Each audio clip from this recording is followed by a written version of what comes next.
Até que ponto é confortável para mim eu saber ou não saber de tal coisa?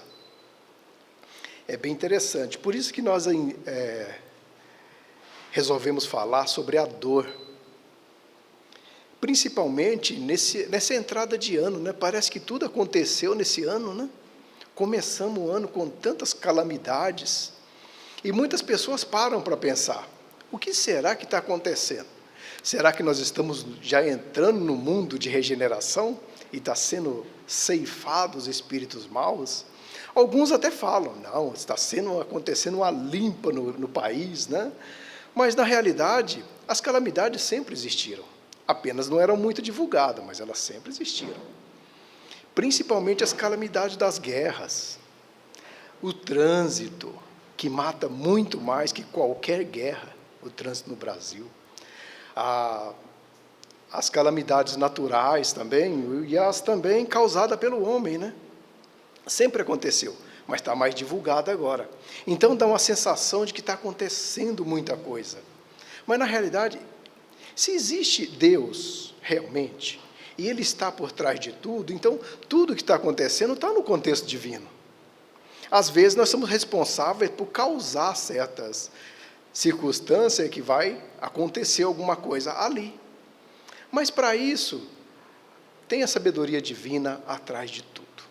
Então, a gente não podemos nunca duvidar e nem ficar questionando Deus, né? E muito menos procurando culpados. Quando acontece uma calamidade, a primeira coisa que a gente procura, as redes sociais, as conversas de rodinha, a primeira coisa que a gente procura é o culpado. Ah, não, acontece isso por causa daquilo, acontece isso por causa daquilo. E esquecemos que, na realidade, que o que aconteceu foi um resgate para a pessoa. Que nós temos aqui na Terra, como viver, é um prêmio. Mas, na realidade, no Livro dos Espíritos, fala que aqui é um vale de dores. Que, na realidade, nós estamos aqui para progredir através de provas e expiações. E, infelizmente, nós estamos num ponto que só a dor nos faz nos refletir e nos guia para o caminho correto. Porque se não tivesse a dor, vamos falar da dor no princípio físico. Se nós não tivéssemos a dor, nós não ficaríamos vivos por muito tempo. Porque se quebrássemos uma perna, não doeria, a gente continuaria andando, ia causar uma infecção, a gente praticamente morreria. Se tivesse uma enfermidade, se a gente não sentir dor, não iríamos procurar um médico. Aí, no caso, pereceríamos. Ou, por exemplo, colocar a mão numa chapa quente. Se nós não sentimos dor, o que acontece? Quando a gente for olhar, já não tem nem a mão mais.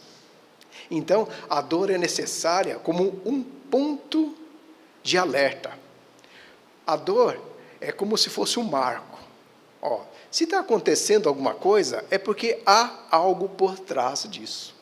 Ou seja, se eu estou sentindo uma dor, é sinal que eu tenho que procurar a causa da dor. Eu tenho que procurar o motivo da dor. Seria fácil a gente pedir para não termos mais dores. Aí não progrediríamos. Se nós tirássemos a dor, o que aconteceria conosco? Não iria nem ter razão a vida, porque ficaríamos tão alheios a tudo, porque uma pessoa desencarna, porque Deus quis, né? A pessoa acontece, a gente começa a se conformar, mas aí tem que haver a dor, tem que haver aquela sensação de perda, de falta, falando no caso do sentimento, né? Mas, então, como então a gente mensurar a dor de cada um? Cada um sofre à sua maneira, cada um tem o seu jeito de sofrer. E existe no livro dos Espíritos, tem o bem e o mal sofrer. É bem interessante quando a gente fala, o bem sofrer. Como seria um bem sofrer? Seria um masoquismo? Ou muitas pessoas falariam assim, não, eu tenho que sofrer para mim expurgar o meu karma nessa terra, para me chegar anjo do lado de lá. Seria bom, né?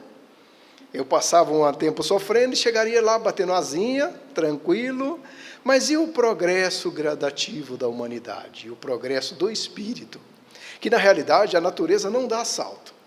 Leon Denis, no livro O Destino do Ser e da Dor, falou que o progresso é gradativamente, tanto no lado espiritual como no lado carnal. Por quê? Temos uma meta para cumprir. E o mais interessante é que, se nós olharmos para o universo, em termos de universo, nós vamos ver planetas, só rochas, nós vamos ver planeta com plantas, com água e com animais. E aqui na Terra nós temos tudo isso dentro da nossa casa.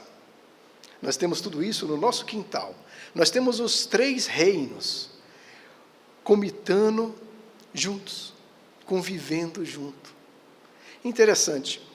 Leon Denis fala também que o homem, ele dorme nas pedras, no mineral, sonha nas plantas e desperta no animal. Então, quando nós estamos em casa, nós podemos ver os 3 reinos em ação. A rocha, que está num tempo de maturização dele, do ser vivente que está ali naquele contexto. Tem as plantas, onde está sonhando, e nós estreamos no animal. Só que o animal, no começo, ele só tem instinto. O animal não tem trauma de consciência, né? Você não vê um cachorro sofrendo com depressão. Você não vê um leão pensando, o que eu vou comer amanhã? Né? Será que eu vou ter que virar vegetariano, porque vai acabar a carne? O leão não pensa isso. Ele dá fome, ele procura comida, come, não mata mais do que o necessário para ele se alimentar, e ele vive a vida confortavelmente no contexto dele. Mas o homem, ele tem um quê a mais? O homem, ele já tem a consciência. E essa consciência traz voluntariamente o sofrimento. Por quê? Ele começa a premeditar, né? E olha que outro dia eu estava vendo uma reportagem, não levei muito a sério, sobre psicólogos de animais, né? Eu fiquei olhando, né? Como me falta entendimento nessa área, eu nem quis comentar, né? Mas será porque nós estamos levando os nossos traumas humanos para os animais? A gente vê muitas vezes na internet gente fazendo aniversário para o animal, parabéns para você, né? Fazendo aquelas festinhas, colocando touquinha, né? E trazendo os animais para dentro de casa e tratando ele como ser humano. E automaticamente nós estamos transferindo os nossos traumas, porque ele sente o que nós sentimos. Aí às vezes os animais começam a sentir o que nós sentimos. Começamos a alimentar, por exemplo, o animal, ele tem o instinto de sair para se alimentar. Nós confinamos ele dentro de casa e começamos a dar tudo para ele, bonitinho. O que acontece? Ele vai começar a comer, fica gordinho, não começa a andar mais, aí começa a privar os instintos dele. Aí, na realidade, ele fica um pouquinho triste. Mas aí é um contexto para outras. É só para quem é especialista nessa área. Nós vamos focar nos nossos sentimentos, nas nossas dores, né? Então, no livro o Evangelho segundo o Espiritismo, no capítulo 5, Jesus fala sobre as bem-aventuranças. Bem-aventurados que sofrem, porque serão consolados, né? E logo no capítulo 6, Kardec fala sobre a perda de ente querido, sobre as mortes prematuras. E ele faz uma coletânea sobre por que nós sofremos. Por que realmente nós sofremos? Nós temos o hábito de, por exemplo, começar a ter posse das coisas. O meu filho, minha mulher, o meu marido. Começamos a senhorar e trazemos eles para nós. E nós mal paramos para pensar que eles são seres como nós. Querem ser livres, como eu quero ser livre. E como ninguém é de ninguém, às vezes acontece alguma ruptura, a pessoa sofre. Por quê? Eu tive um desamor, eu tive uma desilusão. Ele só teve uma desilusão porque antes ele teve uma ilusão. Ele teve a ilusão de querer trazer a pessoa e amarrar a pessoa pelo sentimento junto com ela. Mas na realidade não é assim que funciona. Os seres, eles têm que ficar um com os outros através das afinidades, através da pluralidade das existências, das afinidades, né? Como os nossos irmãos espirituais aproximam de nós pelas nossas semelhanças. Do mesmo modo, as pessoas encarnadas se aproximam de nós pelas nossas semelhanças no pensar, no agir, né? sobre o nosso jeito de nos conviver no dia a dia, nós atraímos pessoas ao nosso redor.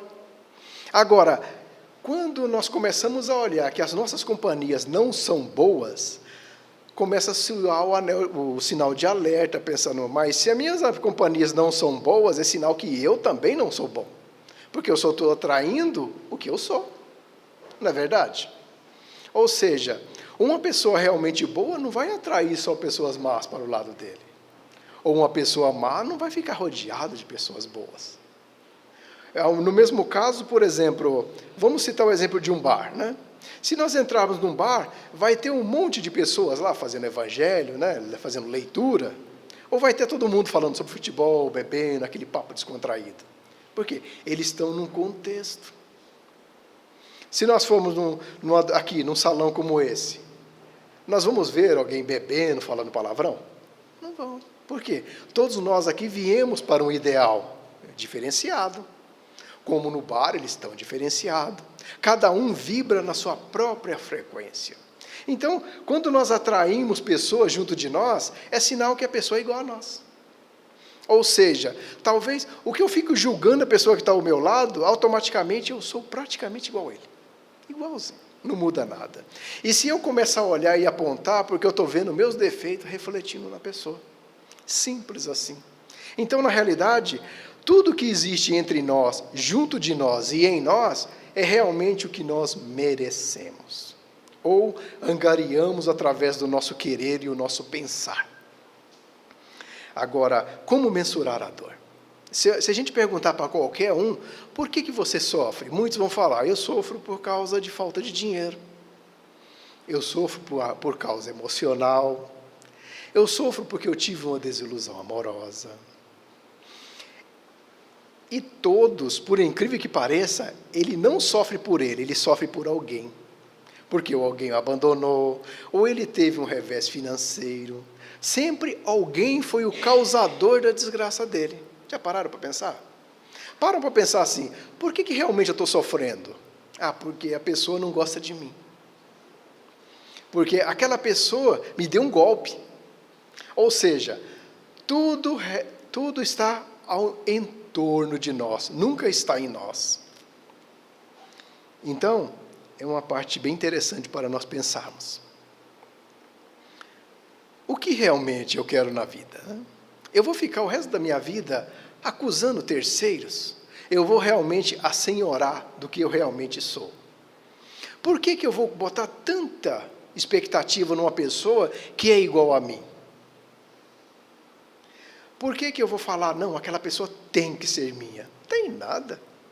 Às vezes ele pode estar perto de você porque ele está precisando, às vezes, de algum favor, né? Porque às vezes a gente fica perto das pessoas por favores, né? Uma pessoa faz uma coisa para a outra e eles vão convivendo.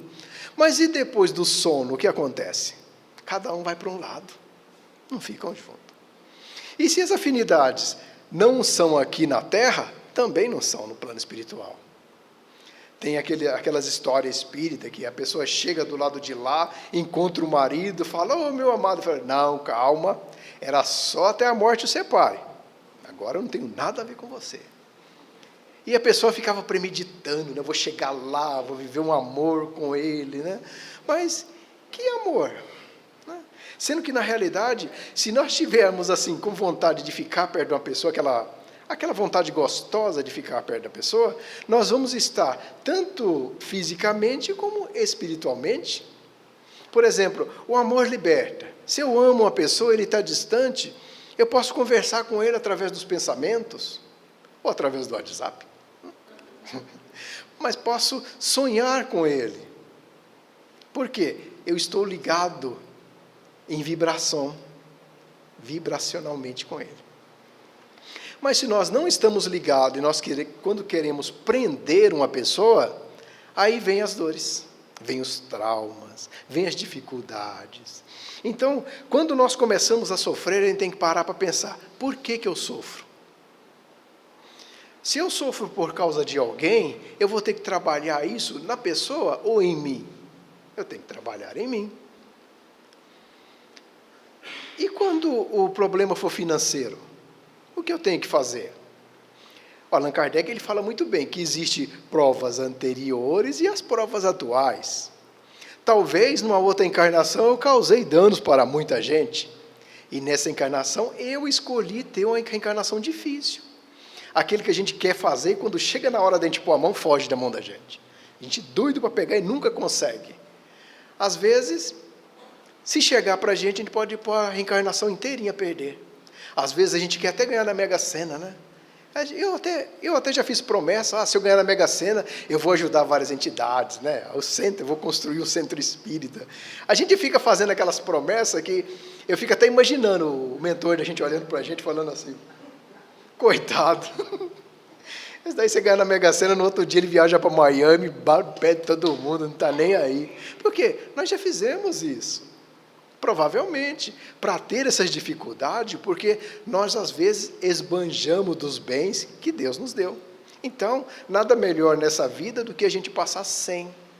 Às vezes, se nós dominamos as pessoas na outra vida, nessa vida a gente pode ser subjugado, para a gente sentir uma expiação, né? A gente sentir exatamente o que fizemos os outros sofrerem. E pode ser também, por exemplo, na outra encarnação eu posso ter, vamos supor, não querendo julgar, mas um político corrupto, né? Eu desviei algumas milhares de dinheiro de uma saúde e agora eu posso passar situações dolorosas na doença e não consigo achar um médico para que me atende. E todo médico que atende sempre me dá remédio errado. E eu fico falando, nossa, joguei pedra na cruz? Na cruz? Quem garante? Né? Quem garante que não? Mas aí, o bom do Espiritismo, que ele nos traz o que Jesus falou. Jesus falou assim, vinde a mim porque o meu jugo é suave e meu fardo é leve. Por quê? Quando nós começamos a ficar dentro de nós procurando culpados, nós estamos próximos de Jesus? Não, nós estamos distantes. Aí as coisas começam a ficar muito pesadas. As dificuldades começam a ficar muito difícil para o nosso lado. Por quê? Nós estamos pensando que nós temos o domínio. Nós queremos escravizar a pessoa que está do nosso lado. Não, você é minha esposa e você tem que me obedecer. Ou muitos batem assim, falar, aqui eu mando e sou obedecido, né? Ele pode acrescentar, como diz no livro, no Evangelho segundo o Espírito, e pode acrescentar, e também sou odiado.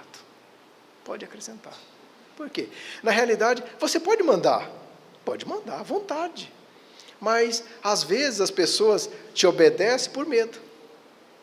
Ou porque elas dependem de você. Você causou uma certa dependência que agora pode subjugar as pessoas. Aí você pode bater no peito. Aqui eu mando e sou obedecido. Mas até quando? Até quando? Aí acontece, eu estou falando das causas anteriores. Aí a gente vem nessa encarnação e começa a ser subjugado. Muitas pessoas falam, e se eu fosse assim, eu faria isso, aquilo, né?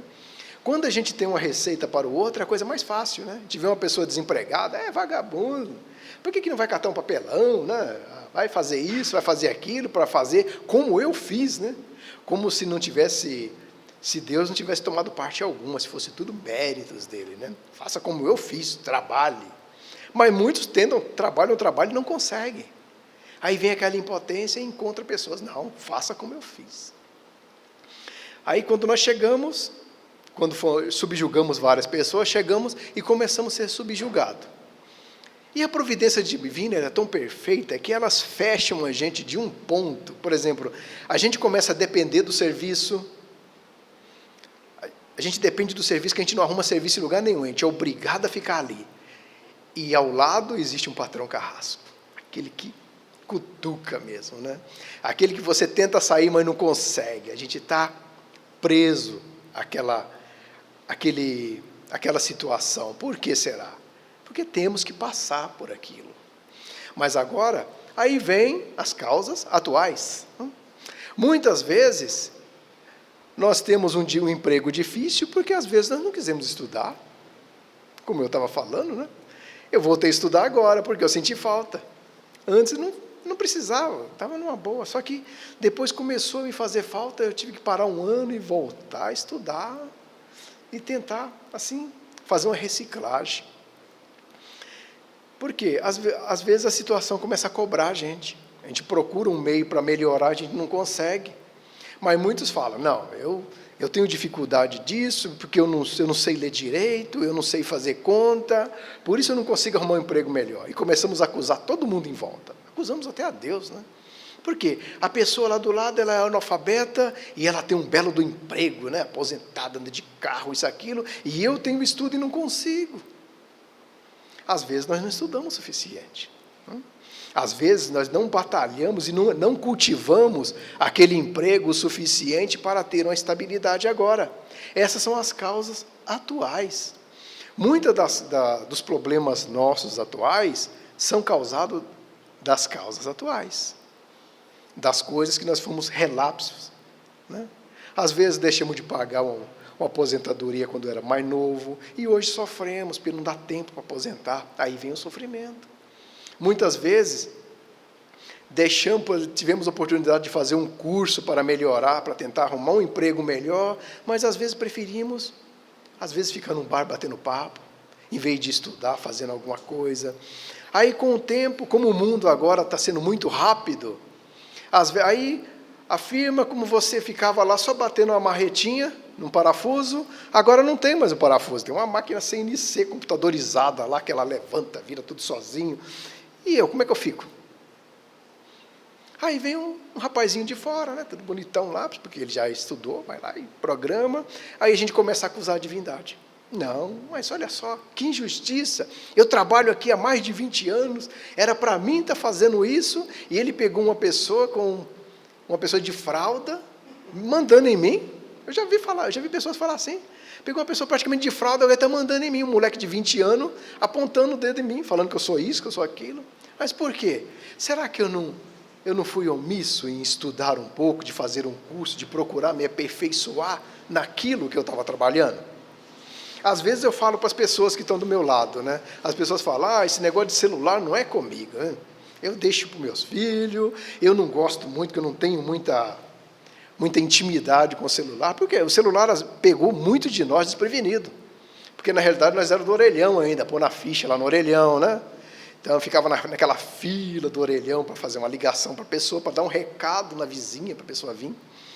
E hoje nós vemos os moleques conversando assim, ponto a ponto com a pessoa, começa a vir aquele choque. Aí as pessoas falam, não, isso não é para mim, computador não é para mim. Mas só que o mundo está muito rápido. As pessoas que começarem a fugir da tecnologia, daqui a pouco não vão conseguir ligar uma televisão, não vão conseguir nem ligar um fogão mais. Por quê? Está melhorando as coisas. Por isso que nós temos que insistir. Não, eu não sei, mas eu vou aprender um pouquinho. E o pouquinho de cada dia acaba melhorando. E vamos chegar, às vezes, numa terceira idade e não vamos sofrer tanto, não vamos precisar pedir para uma pessoa para ligar um ar-condicionado, porque nós não sabemos apertar os botões. Se tiver botão daqui a alguns anos, né? Então, o ideal mesmo é sempre a gente estar progredindo, sempre estar aprendendo, sempre estar aperfeiçoando. Nós temos que nos reinventar a cada dia, nós temos que nos aprimorar a cada dia, não só intelectualmente, mas moralmente também. A única forma de nos melhorar moralmente é através do estudo, através na prática do bem, da oração, de frequentar uma casa como essa, também de chegar e procurar trabalhar numa casa como essa, que tem muitas coisas para fazer numa casa dessa.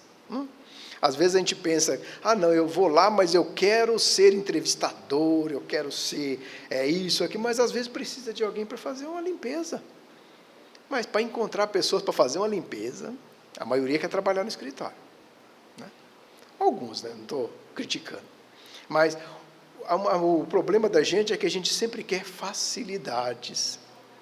Uma pessoa que caiu nessa foi Paulo de Tarso, sabiam? Que na igreja de Antioquia, Paulo de Tarso, quando ele caiu em si, né? O grande Saulo caiu em si, ele foi na igreja de Antioquia que ele queria falar, né? Relatar o que ele tinha visto sobre o Cristo. Quando ele subiu no microfone, não conseguia falar mais. O grande doutor da lei não conseguia mais falar um A. Por quê? Ele estava vendo o Cristo de uma outra forma, da forma da humildade. Foi tentar falar, não saiu nada. Aí Pedro chegou para ele e falou, Paulo, mas tem outras coisas para fazer aqui, né? Você pode ficar organizando, arrumando as cadeiras. Foi o que ele fez. Todo dia ele chegava na igreja e ficava lá no cantinho. Chegava uma pessoa, ele conversava com a pessoa, começava a falar sobre o que aconteceu com ele na estrada de Damasco, como ele transformou do grande perseguidor para a transformação do Paulo de Társio. Ele começava a conversar, e uma dessas pessoas que ele encontrou na igreja foi o Lucas. Olha que interessante. Lucas era um médico cheio de traumas. Ele encontrou Lucas numa tenda, ele lá tecendo as redes. Encontrou, aí o Lucas pegou e começou a conversar com ele começou a falar do Cristo, e Lucas pegou e começou a abrir a mente. Foi o próprio Lucas que deu o nome de cristão, né? Porque antes era o seguidor de Damasco, né? Era o peixe. Aí Lucas pegou e falou, mas vocês não seguem Cristo? Então, na realidade, vocês são cristãos. Aí que ele começou a surgir essa ideia de cristão. Tanto que, no final da vida, Paulo estava escrevendo uma biografia de Jesus. Todo mundo que passava, assim, que tinha um contato com o mestre, ele entrevistava e escrevia. E ele tinha o desejo de entrevistar Maria. Foi quando ele estava preso, ele encontrou Lucas, aí ele pegou e falou para Lucas assim, eu não posso mais fazer, não vai dar tempo, mas eu vou dar para você esse restante, você vai até Efésios e conversa com Maria.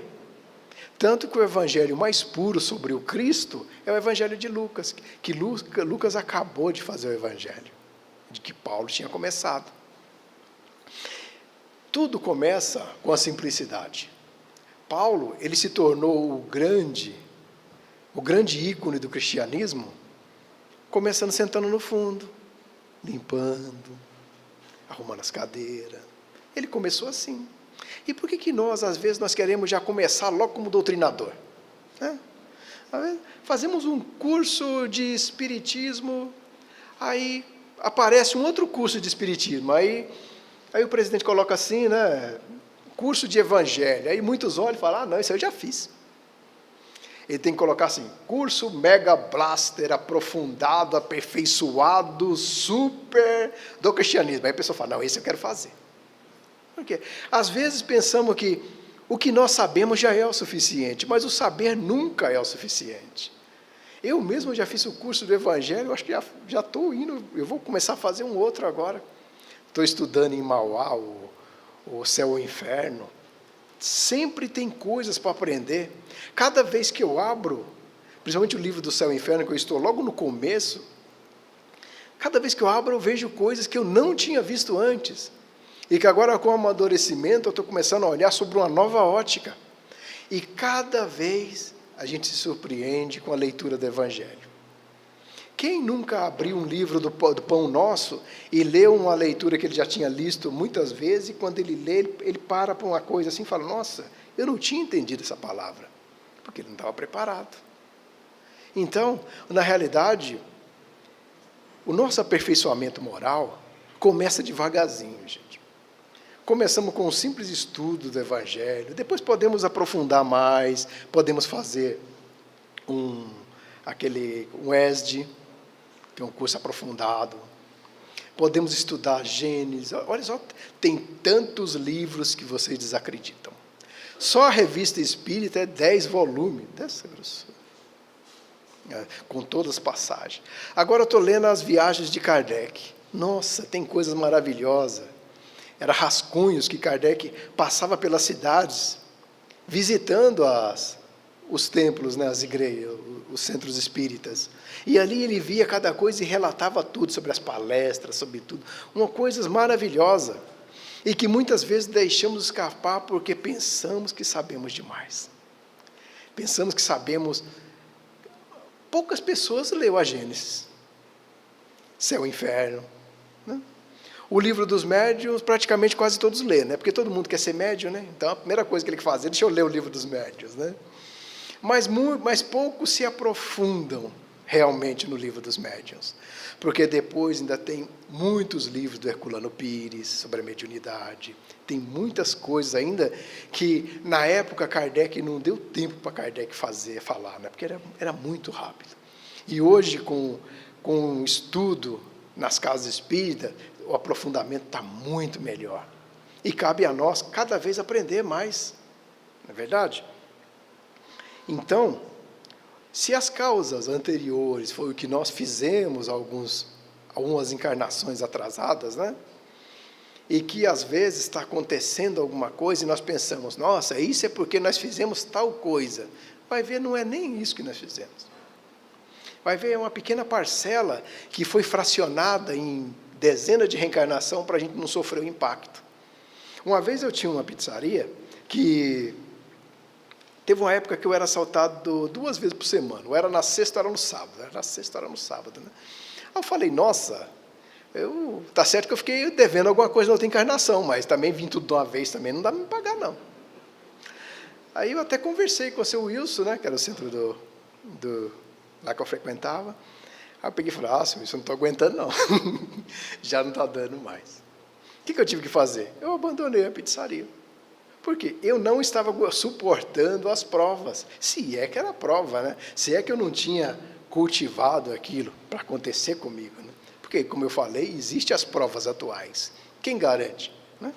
Então, eu achei por bem vender a pizzaria e me afastar, porque eu não estava aguentando.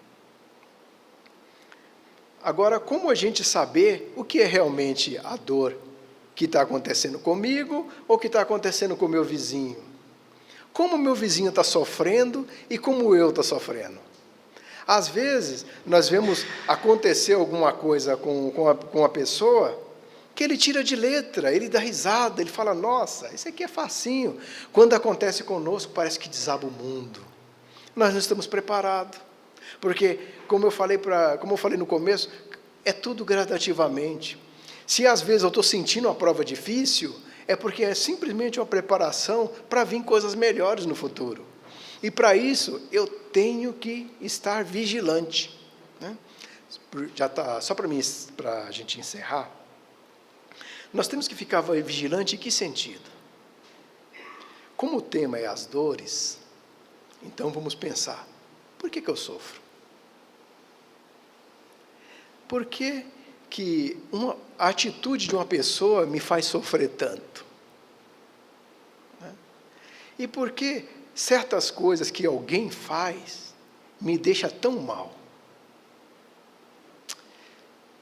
A única fórmula é abraçar Jesus, porque o fardo com ele é mais leve, o jugo é mais suave. Quem não sabe o que é jugo, é aquela canga que põe no jumento, assim, que direciona ele de um lado para o outro. Esse é o jugo, vai subjugar a pessoa para um lado, vai subjugar para o outro. E o fardo é o peso. Então, quando nós estamos com Jesus, ele nos direciona para o caminho certo, é um jugo mais suave, a gente olha com mais clareza os pontos de vista. O fardo de Jesus é mais suave, porque quando nós aprendemos, nós vemos aqui na casa espírita, a gente aprende o bem e o mal sofrer, que na realidade, o que nós estamos sofrendo foi alguma coisa que nós fizemos alguém passar no passado, ou que nós fizemos de errado nessa. Quando nós começamos a aprender isso, começa a ficar mais leve. Começa a ficar mais leve, porque a gente sabe por que sofre. É mais fácil. A gente não fica mais culpando ninguém. Eu não fico mais culpando a minha esposa. Eu não fico mais culpando meu marido. Eu falo, se está acontecendo comigo, é porque eu mereço. E como o pai é bom e justo, se está acontecendo comigo, com certeza, está acontecendo uma pequena fração do que eu realmente fiz. Porque se vir tudo de uma vez, imagina só se a espiritualidade resolvesse cobrar os milhares de reencarnações que nós fizemos em uma só, o que vai acontecer? Nós nem nasceríamos, não é verdade? Então, é uma pequena fração. É isso que eu trouxe para nós meditarmos. A gente pode ir para casa e pensar, por que o meu filho é tão ingrato comigo? Né? Será que eu não fui relapso na educação dele? Não está na hora de eu sentar perto dele e tentar conversar com ele? Né? Por que a minha esposa está tão nervosa? Será que não é porque eu deixo tudo para lá, eu empurro tudo para as costas dela? Né? Ou o meu marido, por que o meu marido está tão nervoso? Não é porque, está vendo? É porque o serviço ele chega revoltado? Que às vezes as mulheres têm fazendo pobre nós, os homens, né? Nós sofremos. Nós chegamos do serviço cansado e a mulher chega e despeja tudo, né? Acabou a luz, acabou a água, não sei o quê, seu filho bateu no outro, e coloca tanta coisa na gente. A gente já vem do serviço sobrecarregado e acaba mais um monte de coisa, né? E os homens também têm esse problema, né? Pega coisa na rua, briga na rua, o patrão trata ele mal, ele volta, quer descontar na esposa. Então, por que será que a minha esposa está nervosa? Por que será que o meu marido está nervoso? Por que será que o meu filho está num relapso? Como é que está na escola dele? Né? E eu estou fazendo um evangelho no lar? Eu estou orando?